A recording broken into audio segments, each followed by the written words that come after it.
নমস্কার। আমি এখন যে আসনটা করে দেখাবো তার নাম চক্রাসন।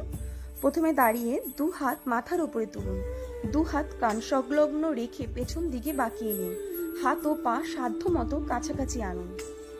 লক্ষ্য রাখবেন হাতের কুনুই যেন টান টান থাকে এবং কোমর যতটা পারবেন ওপর দিকে ঠেলবেন। উপকারিতা: মেরুদণ্ডের নমনীয়তা বাড়ে, ফলে বৃদ্ধ বয়সে শরীরের জড়াগ্রস্ত হয় না এবং শরীরে যৌবনশ্রী অটুট থাকে। ইহা দেহের অতিরিক্ত মেদ ও মাংস হ্রাস করিয়া দেহকে সুগঠিত করে তোলে। নমস্কার।